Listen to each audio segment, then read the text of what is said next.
ang sinasabi ni Pastor tungkol sa paniniwalang Katoliko kay Birhen Maria.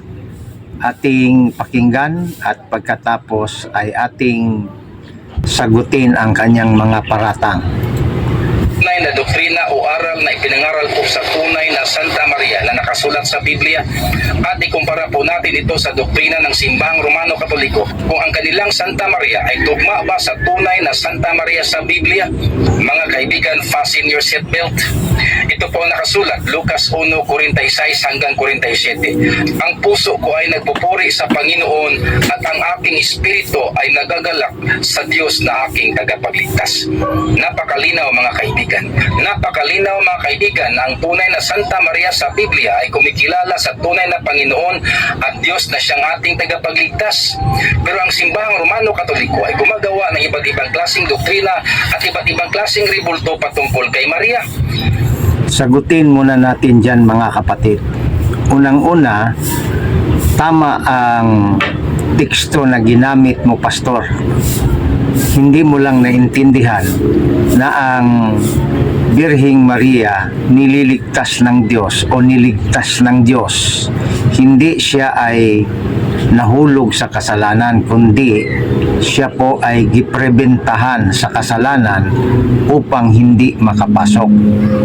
Kaya sabi niya, nagpupuri ang kanyang kaluluwa sa kanyang Diyos na tagapagligtas. Niligtas pa rin siya pero hindi restorative, kundi preventive salvation. Kaya dapat mong intindihin yan bago ka mag-atake sa simbahang Katoliko na doktrina kasi wala kang alam. Pangalawa, kung bakit may iba-ibang imahe si Birhen Maria, dahil po ang simbahan may tinatawag na inculturation. Kung ano ang ibig sabihin, ang inculturation ay binabagay po sa kultura ng isang Kristiyano Katoliko. Halimbawa, doon sa Africa, maitim ang Birheng Maria. Yan po ang example ng inculturation. So, pakinggan natin ulit mga kababayan. Para sambahin, para devotionan. Sambahin. Itong termino niyang sambahin para sa kanila, kinikilalang Diyos. Samantala sa Katoliko, ang terminong samba or worship sa English, hindi nangangahulugan na dinidiyos na sapagkat mayroon hong kategorya ang terminong worship sa Katoliko.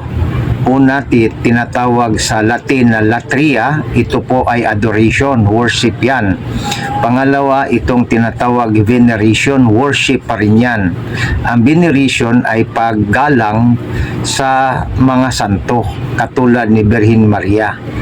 At ang pangatlo, doon sa tinatawag na special veneration, yung ginawa ng anghel kay Birhen Maria, isang special na paggalang kay Birhen Maria sa anghel na galing sa langit.